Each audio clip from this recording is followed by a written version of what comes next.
Every great moment in our history began with a dream. Each bold leap forward was achieved by those willing to do anything to attain it.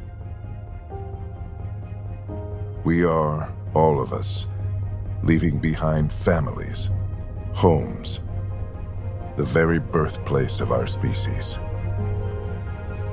Some for discovery, to see the unknown. Others for a new start. But today, whatever our reasons, we take the first steps toward a new future for humanity. Today, we begin to make our dream reality.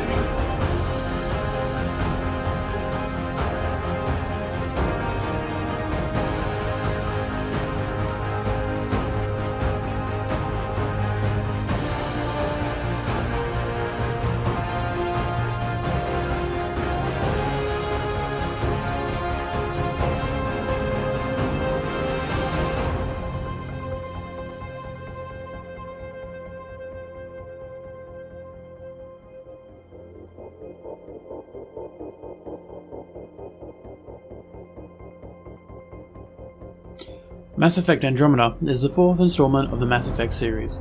Continuing the original trilogy's story by throwing in new characters, Mass Effect takes you away from the Milky Way galaxy of the first series and into Andromeda, a vast expansive galaxy with new planets to explore and new threats to fight.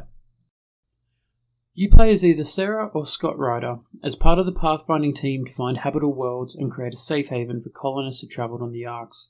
Humanity is joined by Krogan, Solarian, Turian, and Asari as part of this large-scale colonization project. Unfortunately, the galaxy feels far less diverse, missing many races from the first trilogy, such as the Vorsha, Elcor, Batarian, and Drell, and only 2 new races are found in Andromeda. You must be Ryder, Kalojath. A pleasure to be here, and to meet you, of course. I'll be piloting the Tempest at your word.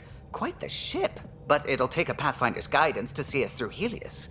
You will lead your team from the Tempest, travelling from planet to planet as you create safe havens for people and discover the remnant technology. Sadly, the crew never really stands out and often feels generic, despite the wealth of details that can be found in their backstories. This may lead you to wishing for a return of the old characters from the original trilogy, who stood out far more than the new ones do. One thing that does return, though, is the updated Nomad, your ground vehicle for exploring planets. This makes a return that is both fun and useful, as it drives far better than it did in the past, and allows you to explore the new planets with ease. Romance also returns to the series, with options for either gender, including same-sex as well as interspecies relationships. Not that we're exactly sure how that works scientifically, so we'll let you imagine your own way it works. Whilst the voice acting is quite decent, the facial animations really detract from your experience, and can stop you from actually immersing yourself into the story. In particular, when you first start the story and the game is more story-driven than action, you'll find yourself focusing on the conversations far more, and many players may be put off within the first hour. The graphics as well vary quite strongly, even just in the first hour. You'll go from scenes which should look quite amazing, but end up a pixelated mess, to the gorgeous sceneries that you expect from such a highly rated series. The story itself also ranges quite heavily. At times you'll be enthralled by the writing, the endless possibilities of where things could be going. Other times, you'll be left wondering how something's made it into the game, and if anyone was actually checking the game before it came out. Mechanics, however, have seen a boost in this new series. As you jump around or hover above enemies, you will find yourself far more mobile. Cover is there for when you aren't jumping around, though it never feels quite secure, and you'll often find yourself shooting enemies that believe they are hidden in cover, despite having parts sticking out. Combat powers also return, though are a lot more flexible, with far more options and the ability to respec from your ship. And whilst you feel more flexible and adept in battle, your squad feels less significant. Whilst being able to deal damage and dispatch foes, they seem less tied to you and more independent. Finally, you will find the multiplayer mode as you battle waves of enemies, completing objectives before rushing to escape on the final wave. This time it didn't feel as strong as Mass Effect 3, yet it ends up being quite similar. In Australia the connections didn't handle it well, often matching you with a laggy host, though I'm sure in America this isn't an issue. Overall, Mass Effect is quite the rollercoaster, with a hugely underwhelming start, but picking up after that.